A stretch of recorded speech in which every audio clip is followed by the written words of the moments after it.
MC 내레이션, 오프닝 대사, 한글. 서울 한복판, 수천 건의 판결이 오가는 거대한 법정. 그 복도 한쪽, 굽은 허리를 한 노인이 조용히 바닥을 닦고 있습니다. 사람들은 그를 단순한 청소부라 여겼지만 아무도 몰랐습니다. 그가 이 법정을 만든 사람 중 한 명이었고 지금 그 누구보다 깊은 정의를 준비하고 있다는 것을. 오늘의 이야기는 쓰레기처럼 버려졌던 진실을 줍고 스스로 법정으로 걸어 들어간 한 남자의 마지막 재판입니다. 과연 법이 조롱당할 때 누가 그것을 지킬 수 있을까요? 지금부터 그 믿기 힘든 이야기의 문을 엽니다. 제1막, 정의의 빛 아래. 그림자는 길게 들이운다. 1막, 정의의 빛 아래의 어둠. 서울중앙지방법원. 새벽 4시 58분. 시계 초침이 정적을 베며 흐른다. 법원의 긴 복도 끝, 낡은 형광등 아래 한 노인이 천천히 바닥을 닦고 있었다. 그는 허리가 굽었고 걸음은 느렸지만 움직임에는 이상하리만큼의 품격이 스며 있었다. 그의 이름은 이정태, 나이 70. 누구도 알지 못했다. 그가 한때 서울고등법원의 부장판사였다는 것을. 그는 50년 가까이 정의라는 이름 아래 살아왔고 이제는 청소부의 모습으로 법원과 마지막 작별을 준비하고 있었다. 누가 시켜서 하는 게 아닙니다. 그냥 이곳을 떠나기 전에 내가 지켜온 이 공간을 내 손으로 정리하고 싶었습니다. 이정태, 속마음 중. 사무국장의 발소리가 조용히 다가온다. 이러시면 곤란합니다, 부장님. 청소 인력들이 오해할 수 있어요. 그러나 이정태는 웃으며 대답했다. 학교 교장이 운동장을 쓸고 정원이 꽃밭을 손질하는 것, 자연스럽지 않소. 사무국장은 아무 말 없이 고개를 끄덕인다. 그는 알았다. 이 노인의 고요한 고집을. 그리고 그 순간 복도에 낯선 기운이 감돈다.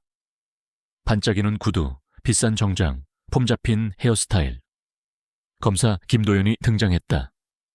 그는 마치 자신이 이 건물의 주인인 듯 자신만만하게 걸어오며 주변 직원을 가볍게 무시했다.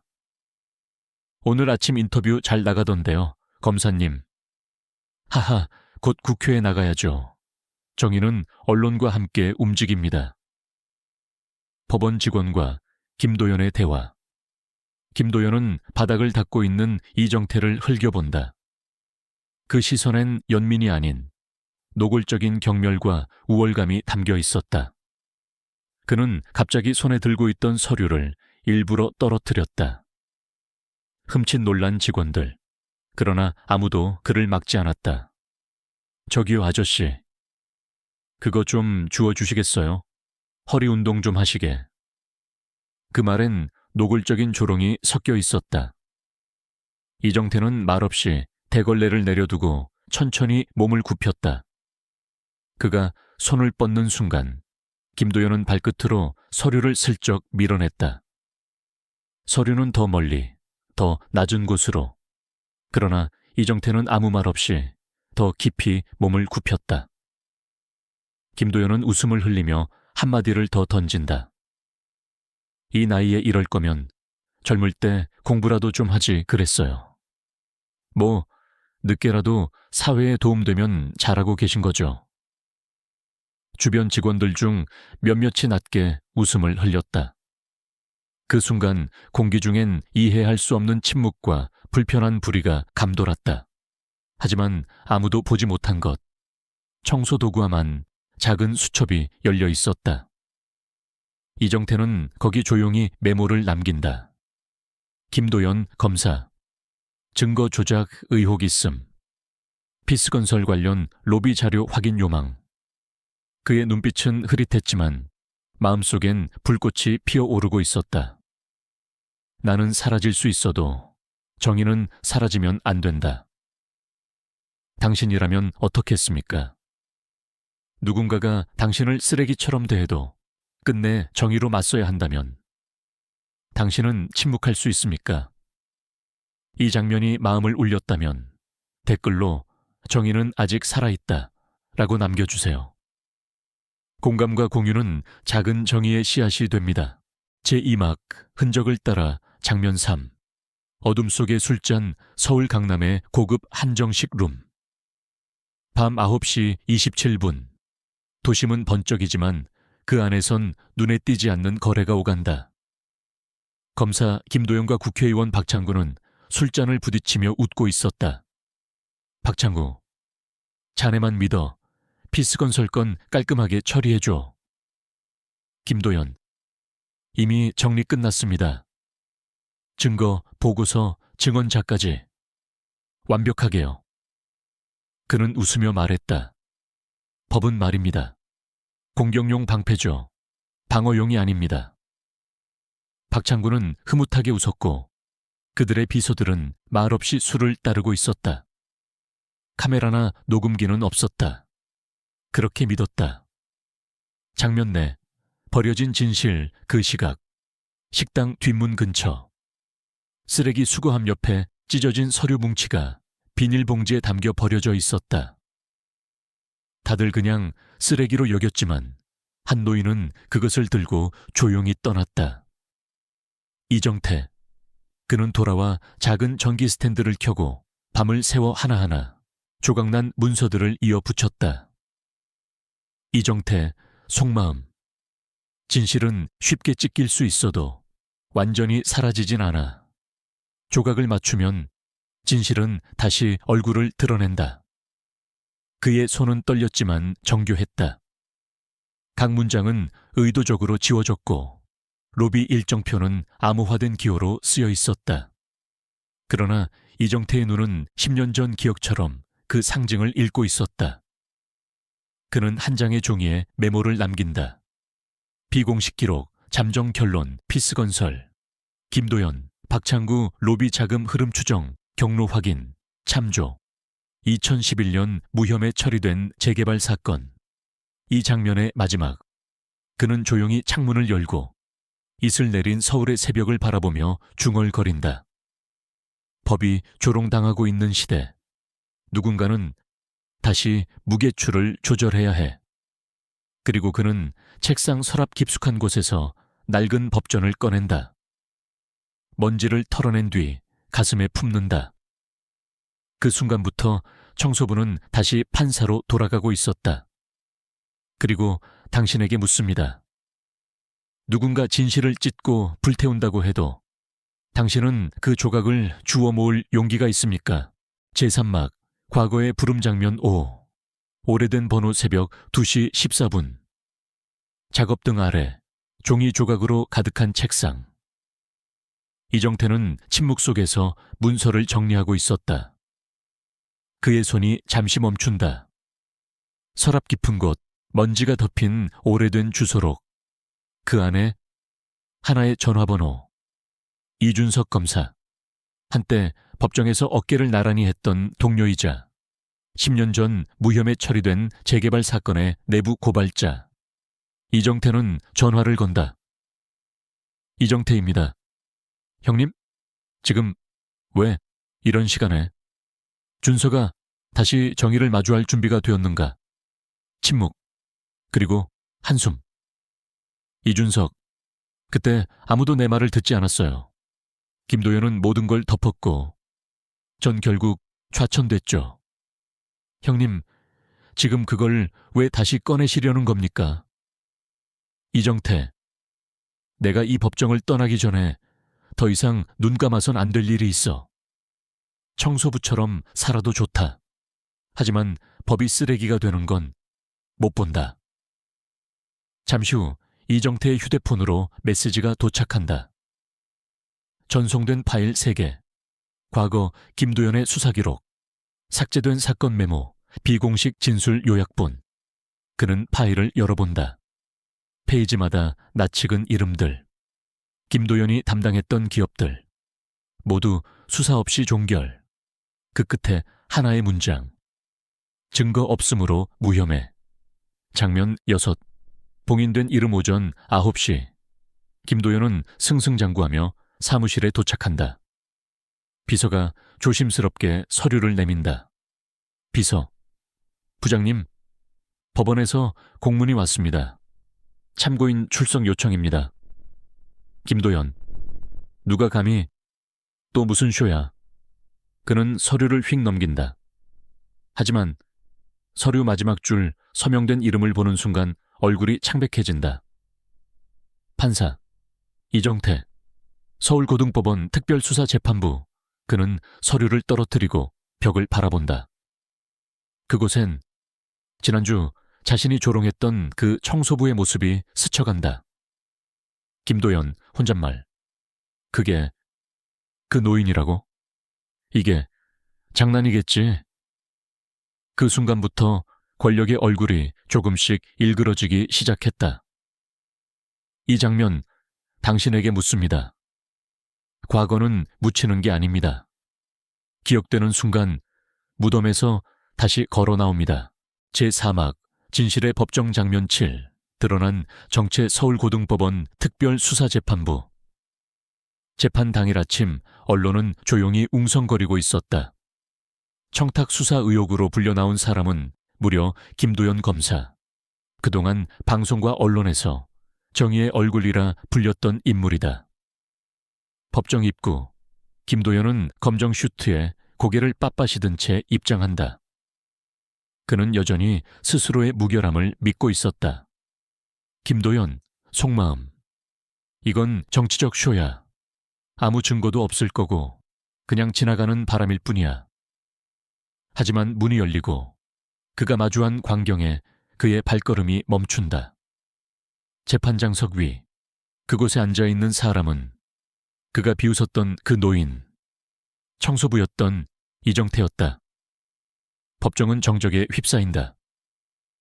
이정태는 말없이 김도연을 바라본다. 그의 눈빛은 따뜻하지 않다. 그러나 냉소도 없다. 이정태, 눈빛으로. 이제 법이 너를 심판할 차례다. 김도연의 손끝이 떨리기 시작한다.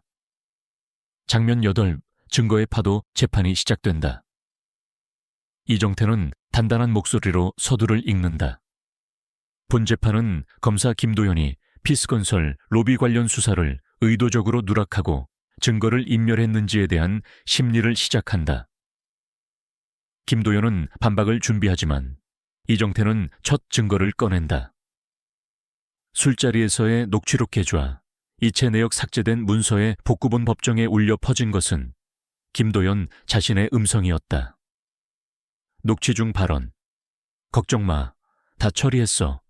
자료고 뭐고 다 없앴어. 계약만 따내면 돼. 판 깔고 싹 밀자. 청중에 숨이 멎는다. 김도연은 붉어진 얼굴로 소리친다. 편집된 겁니다. 맥락이 없잖아요. 이건 조작이에요. 하지만 이정태는 조용히 또 다른 서류를 내민다. 여기 계좌 거래 내역이 있다. 당신과 박창우 의원의 계좌에서 동일 시점에 2억 원이 이체됐다. 그 순간 김도연의 입이 굳는다. 모든 것이 연결되었다. 거짓말이 더 이상 통하지 않는 순간이었다. 이정태는 마지막으로 말을 잇는다. 김도연 검사, 당신은 법을 검으로 만들어 사람을 찔렀다. 이제 그 검이 당신을 겨눌 차례다. 그 말에 김도연은 무너졌다. 그토록 자랑스럽던 정의의 가면이 그 누구보다 추악했던 본 모습을 드러낸 순간이었다. 그리고 당신에게 묻습니다. 당신은 법이 가리길 원합니까? 아니면 방패이길 원합니까? 저막, 정의의 메아리 장면 9, 파문 김도연의 재판 직후, 뉴스 속보가 전 국가를 뒤흔든다. 김도연 검사, 로비 증거인멸 혐의로 직무정지 및 기소. 피스건설 연루된 박창구 의원, 검찰 수사 착수. 서울고등법원, 내부자 고발로 대규모 감찰 착수. 언론은 김도연 게이트 라는 이름으로 수많은 관련자들을 파헤치기 시작했고, 한때 법과 정의를 말하던 자들의 얼굴은 이제 모자이크 없이 진짜 민낯으로 노출되었다. 법조계 내부는 전례 없는 혼란에 빠졌다. 검찰 내부 감찰팀은 김도연과 가까운 검사들의 수사 기록, 수사 누락 사건, 계좌 추적에 착수했다. 그동안 숨겨졌던 법의 카르텔이 서서히 드러나기 시작한 것이다. 한 기자는 생방송에서 이렇게 말했다. 우리는 지금 법복을 입은 자들의 죄를 정의가 판결하는 시대를 목격하고 있습니다. 장면 10, 마지막 인사 며칠 뒤 이정태는 조용히 법원 사무실을 정리한다. 책상 위, 그는 한 장의 종이를 올려놓는다. 사직서 법복을 벗고 그는 사무실 청소 여사님께 고개 숙여 인사한다. 이정태, 그동안 고생 많으셨습니다. 이 건물은 언제나 깨끗했어요. 당신 덕분에. 청소 여사님은 눈이 동그래진다. 어머, 판사님이셨어요. 저 정말 몰랐어요. 저도 청소의 중요성을 배웠습니다. 두 사람은 서로를 향해 깊숙이 고개를 숙인다. 그 인사는 단순한 감사가 아니었다. 존엄에 대한 경의였다. 그날 오후 젊은 판사 한 명이 그를 따라 복도를 걷다가 조심스럽게 묻는다. 젊은 판사, 부장님, 그냥 떠나셔도 아무도 뭐라 안 했을 텐데 왜 이렇게까지 하셨어요? 이정태는 잠시 멈춰 선다. 내가 그냥 떠났다면 이 자리에 부끄러웠을 거야. 법이 무너지는 걸 보면서도 아무것도 안 했다고. 그의 눈빛은 조용했지만 단단했다. 그 발걸음엔 판결보다 깊은 행동의 정의가 남아있었다. 이 장면 당신에게 묻습니다. 정의란 무엇일까요? 책상 위 문서일까요? 아니면 우리가 일어설 때의 결단일까요? 제육막, 미래를 향한 걸음 장면 10일. 새로운 시작, 서울고등법원 복도. 아직 이른 아침 햇살이 창문 틈 사이로 조용히 스며든다. 바닥은 깨끗했고 복도 끝에서 한 명의 여성 청소원이 조심스레 바닥을 닦고 있다. 그녀의 움직임은 조금 서툴렀지만 손끝에는 정성이 담겨 있었다. 바로 이정태가 매일 아침 닦던 그 자리. 지나가던 젊은 판사가 멈춰 선다. 그는 그녀에게 가볍게 고개를 숙인다. 젊은 판사, 안녕하세요. 수고 많으십니다. 청소원은 놀란 듯 활짝 웃으며 인사한다. 청소원, 어머, 판사님이 저한테 인사를 다 하시네요. 그의 대답은 짧지만 강렬했다. 젊은 판사, 당신에게서 배웠습니다. 겸손은 강한 자만이 가질 수 있는 덕목이라는 걸요. 그녀는 잠시 멍하니 그를 바라보다. 작게, 그러나 깊게 고개를 숙인다. 감사합니다. 같은 시각, 한적한 시골 마을. 이정태는 이제 조그마한 시골집에서 조용히 살고 있다. 아침마다 마당을 쓸고 작은 텃밭을 돌보며 하루를 시작한다. 누구의 시선도, 누구의 평가도 없는 삶. 그러나 그의 얼굴엔 진정한 평온이 감돌고 있었다. 그날 오후 한 통의 편지가 도착한다. 보냈니? 서울고등법원 젊은 판사 일동 이정태 부장님, 우리는 당신의 마지막 재판을 잊지 않겠습니다. 법원이 지금 더 깨끗해졌습니다. 당신이 남긴 정의는 살아있습니다. 편지를 읽은 이정태는 조용히 미소 짓는다. 그리고 창밖을 바라보며 천천히 중얼거린다. 청소는 끝났다. 하지만 정의는 계속된다. 바람에 커튼이 흔들리고 밖에서는 새들이 지저귀고 햇살은 따뜻했다. 엔딩, 정의는 고요하게, 그러나 깊게 법정은 다시 조용해졌지만 사람들의 가슴 속엔 그날 그 재판의 울림이 깊은 울적으로 남아있었다. 그리고 마지막으로 당신에게 묻습니다. 진짜 정의는 법정 안이 아니라 우리가 매일 마주하는 삶 속에서 시작되는 것 아닐까요? 이 이야기가 마음을 울렸다면 댓글로 남겨주세요.